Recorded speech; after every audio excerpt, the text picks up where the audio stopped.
Hi, my name is Jay Washburn. And I'm Joe Bondowski. And this is Start Writing. I feel like you're being very deliberate with your name now. Like it's changed. You usually say, I'm Jay Washburn, and now it's, I am Jay Washburn.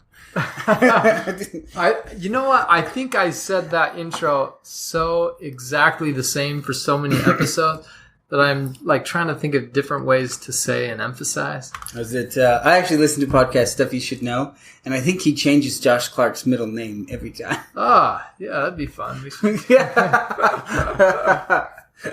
So I think it's kind of a spin-off of Psych, where he would change Gus's name. Well, he changed both their names every time. Okay. I know. Yeah, that's funny. I like it. All right, so today we are going to be talking about in medias res, or starting in the middle, but we're not just talking about it. What we're doing is we're talking about a specific story theorist, Lisa Cron. So we mentioned that this was something we'd be doing. So this is kind of the start of that. We'll still have other episodes that are just more of general approach to topics we haven't handled before, but so we'll deal with specific theorists, and so you may even disagree because there'll be theorists who disagree with her on certain elements. So, and that's fine because this is her approach, you know, and other theorists will recommend differently. So we do want to point that out going in. So this week in critiques, I was watching Star Trek: The Next Generation, the very first episode, and in the opening scene, Captain Picard is walking through the ship, and it's with his voiceover narrating, and he's just talking about the ship and crew. And this goes on for 5 minutes. Now, that may not sound like very long, but let me point out to you that these episodes are just under 50 minutes, which means that is 10% of the show, where he's just talking about his crew and the new ship that he's got. But I'm going to go further than that and say this is a television show, which means it's competing against other television shows. And while this show is 50 minutes, a lot of those other shows are 20 minutes, the half-hour block ones. That means it is 1/4 of their competition, and it is dull with no dramatic moments. Wait, so did that end up being important later? Like the crew was newbies, and so they messed up? No. What? None of it was essential. It was a huge gamble on their part, I think. It was a brand new show. It's the first episode, right? I mean, if you're watching like an episode of Friends, you're 1/4 of the way into the narrative by now, right? But here, we haven't started anything. It's just him walking through the ship with voiceover narration talking about it. Wait, so you said a huge gamble. So the show obviously was very successful. Yeah. So maybe the nerds like the... I don't stop and tell us about the nerd stuff that we care about. I think what it was is at the time, there was almost no television appealing to sci-fi fans. And so they had the ads, the promotions, and so people knew this is a sci-fi show for sci-fi fans. And without someone competing in that specific genre, they were able to succeed off of that. Now, I think maybe the show gets better, maybe it doesn't. I remember it getting better, but I haven't watched it in so long. But I liked that show when I was a kid. I think that first opening, that first 5 minutes, they were able to get away with it because of a lack of genre competition. But I don't think you could get away with it now. So that was my This Week in Critiques. So, and then I have a writing true. This is another one from Tim's book. Like I said, I pulled several out of there. And so here he says, I smiled out over the lapping water of the bright canal. And what I liked about it was he has the action beat and it just flows right into the description. Just smooth, single sentence. And that was it. Just really simple and effective. So let me add a little. I read The Time Traveler's Wife, which again, this was on a sci-fi list, right? That's a romance. And so I like to think that it's magical realism. Okay. And it took me a while into the novel, and I'm like, there's no science in this. They do talk about some chromosomes like 1/3 of the way through, or 2/3 of the way through. But yeah, it's magical realism. And it reminded me of, you read Fahrenheit 451 about Billy Pilgrim. He says, I became unstuck in time. And it's, which I think is a great book, by the way. But this author basically took that concept of becoming unstuck in time and says, okay, what would that be like in a very real, gritty, like practical application of that concept of being unstuck in time. And this whole novel boils out of that one little concept, which I thought was super cool. But like you said, it's a romance. It's magical realism. It's not really sci-fi, so it wasn't quite what I was led to believe I would be reading. So again, that pinning the genre, I think, can be a big deal. Yeah. I wanted to point out. Oh, so there's a moment. This is a spoiler. If you're going to read it, you need to skip ahead 20 seconds. But so Henry is the time traveler, and his mother dies at a point, which is covered. But rather than having him live through it, which he time travels, so a lot of the sequences are out of order, and you're in his shoes experiencing it. But as they show his mother's death, which is like really key to him, he's not in it. He's describing it to his beloved, the time traveler's wife. And so it shows you that this is a romance, like you said. It puts the emphasis on the characters because he's sharing with her, he's relating the experience rather than living the experience. And I thought that was just an interesting distinction to put the emphasis on the and not on the character alone. So your critique was it was off genre, misrepresented that way? I don't think that was the author's fault. I read that in a list of a guy who he said, these are my top sci-fis. And Ringworld was on there too, which I read last week. And I'm like, it just wasn't what I was expecting. Still a good book, but anyway. Starting in the middle or in medias res, via Cron theory. In media res. In media res? Yeah, I think so. You've probably heard the term before, like writing teachers throw it out, because it's been a part of storytelling that long. It's been a part of storytelling that long that we know that you want to start deeper in, closer to the action. So when you're writing fiction, you are competing with everything else the world has to offer. Television, movies, video games, friends, concerts, work projects, other side hustles that people are working on. And Cron puts it this way. In order to distract us from the relentless demands of our immediate surroundings, a story has to grab our attention fast. And as neuroscience writer Jonah Lacharan says, nothing focuses the mind like a surprise. We crave the notion that we've come into a crucial junction in someone's life and not a moment too soon. What intoxicates us is the hint that not only is trouble brewing, but it's long-standing and about to reach critical mass. This means that from the first sentence, we need to catch sight of the breadcrumb trail that will lure us deeper into the thicket. Simply put, we are looking for a reason to care.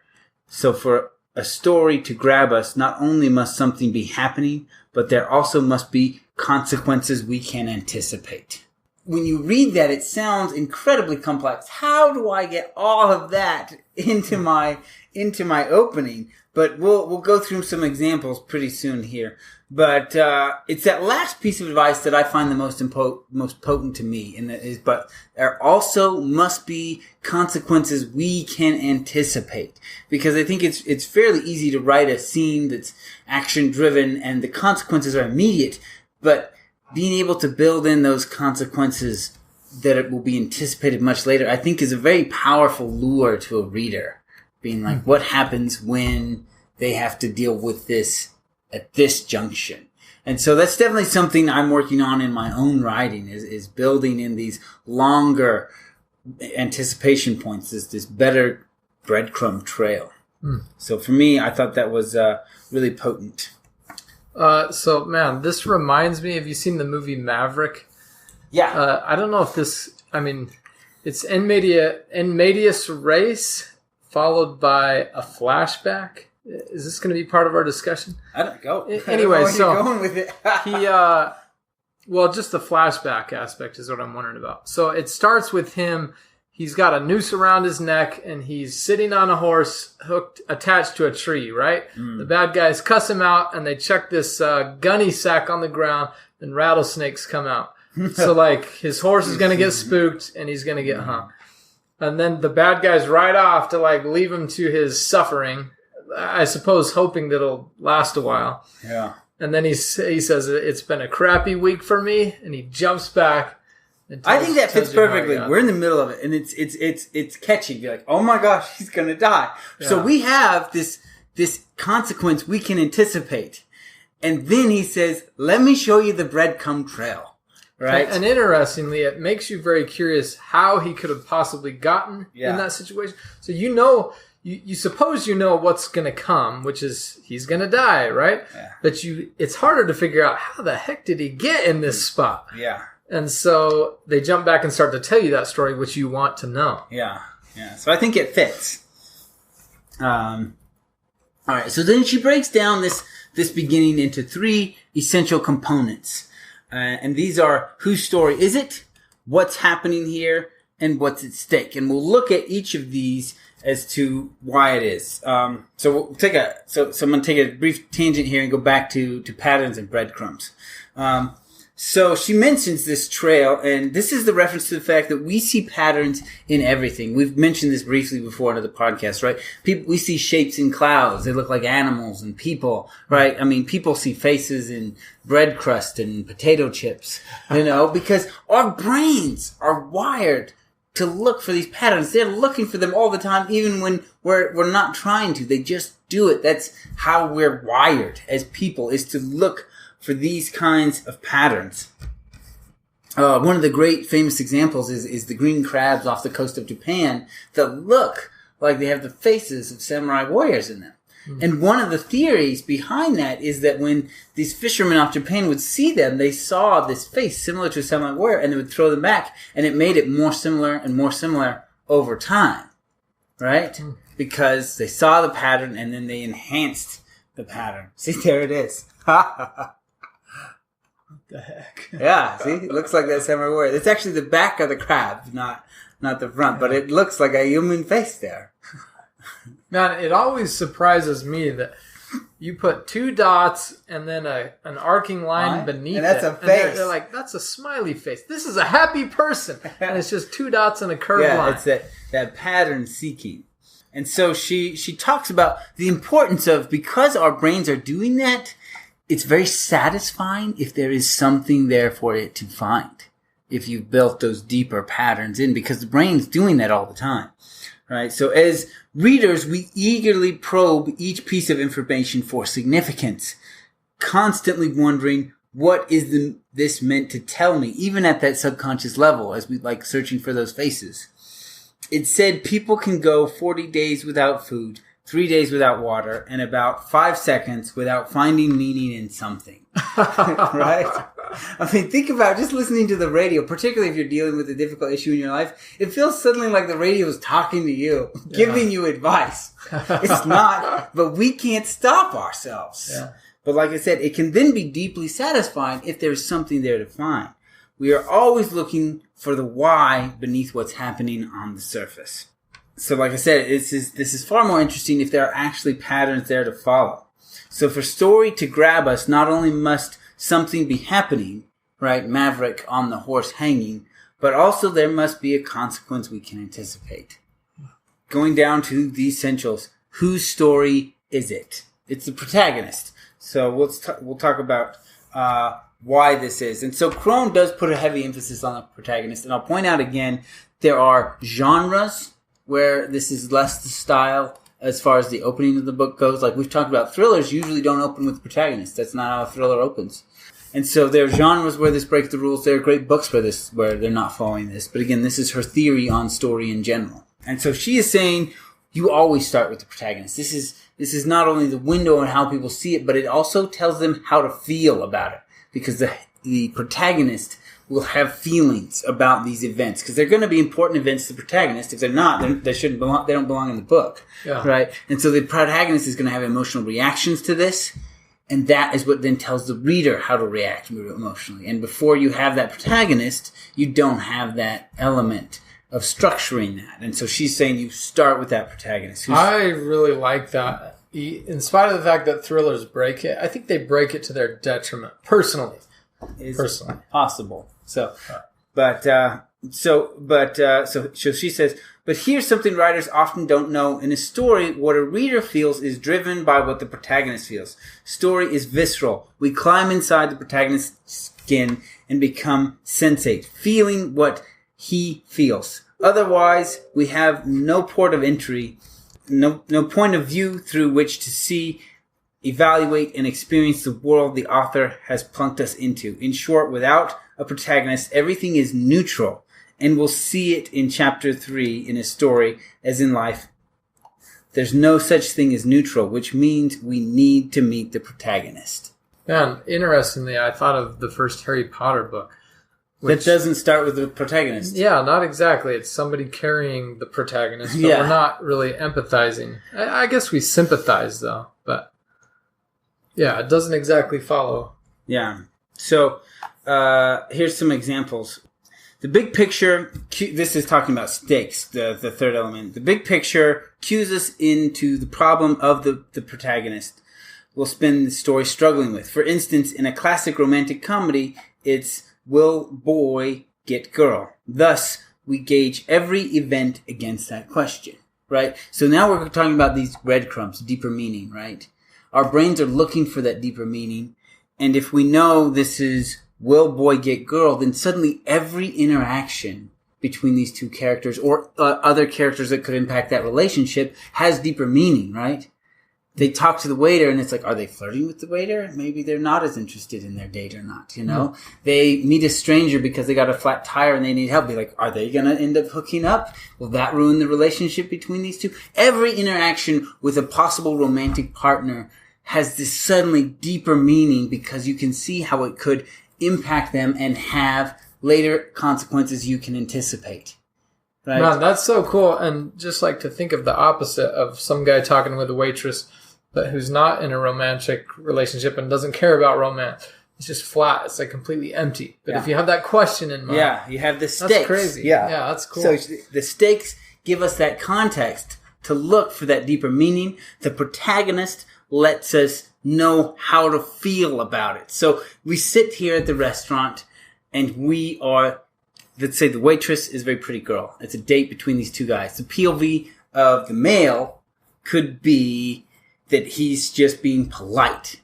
But if you roll the same chapter from the POV of the girl, she could be getting jealous and think he's flirting, right? Same events play out. That protagonist, again, tells us how to feel. And maybe we even go to the guy and he's thinking, I should have asked out that waitress. You know? Like, can dramatically impact how this whole scene rolls out and how we are going to feel about the scene depending on which protagonist we're put into in that moment. Because it tells us how to feel. So here's another example, which is, this one's kind of the whole package. So Joel Campbell, 11 years old at the time, began his descent into murder with a bus ride. So we are on the bus. There's gonna be a murder. And Joel Campbell is our point of view protagonist. He's a kid. Yeah, that's crazy. So immediately it answers all those three questions. Whose story is it? Joel Campbell. What's happening here? He's on a bus, which somehow has triggered what will result in murder. And what's the stake? Joel's life, someone else's life, and who, you know? And so all three are just laid out in that single sentence. You started a story. Is this from a book, or did she make that I think she made that up. Okay, yeah, wow. Just to fill out. I hope she writes the book. But yeah, so, you know, we talked, when we open, it just sounds overwhelming to address all of this in the beginning, and you start thinking, how can I cram all that into my first page? She puts it in a sentence for you. Yeah. You know? Just smooth and beautiful. The concept of what's at stake is really about giving context and meaning to the story. Within the brain, things are always evaluated within a specific context. It's context that bestows meaning, and it's meaning that your brain is wired to sniff out. So like I said, we talked about the romance story and how it's changed. The minute you know it's a romance story, right? If we don't tell you that and it's just two people having dinner, are they brother-sister?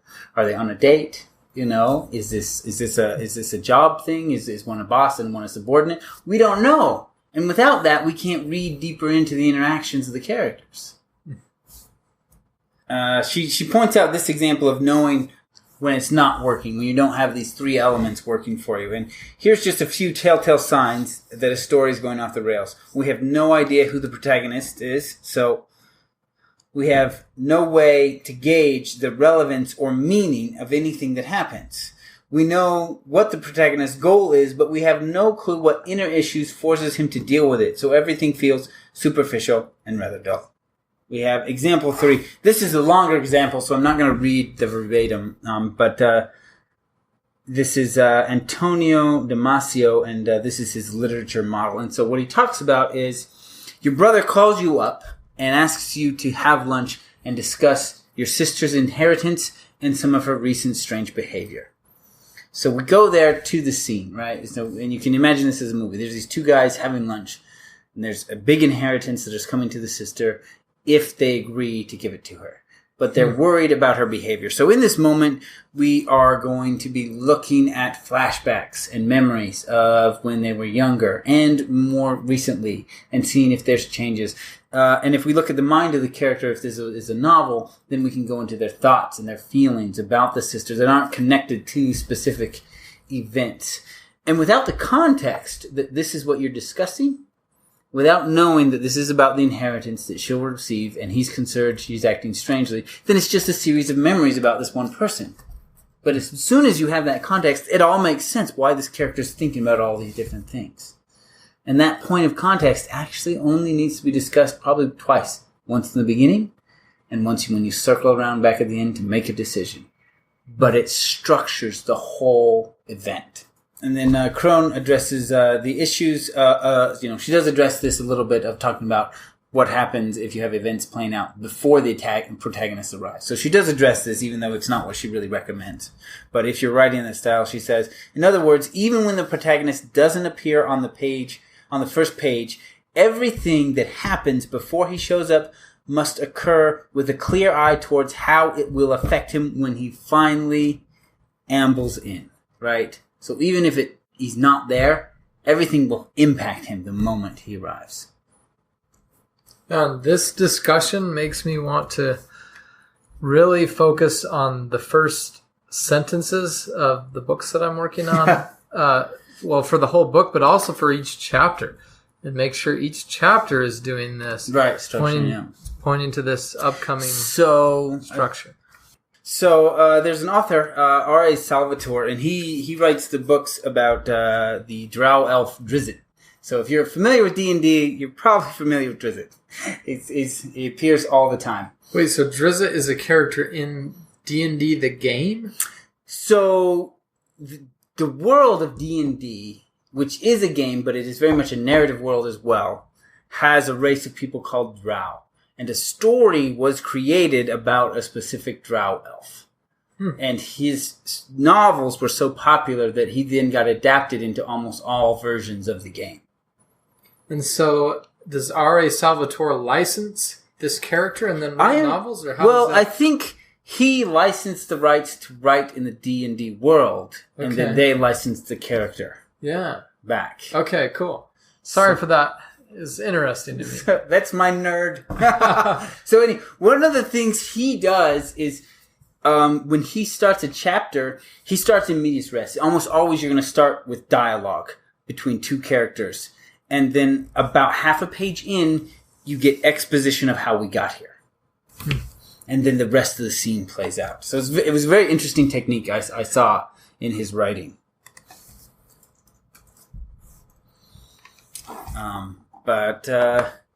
So just in summary here, where are my notes? In summary, these are the 3 things in the beginning you need. Someone to have an emotional reaction to events and tell us how to feel, the protagonist. A context to understand the meaning behind all the events. That's the stakes or the big picture. And then something to get us interested. What's happening right now? And so that's Cron on starting in the middle.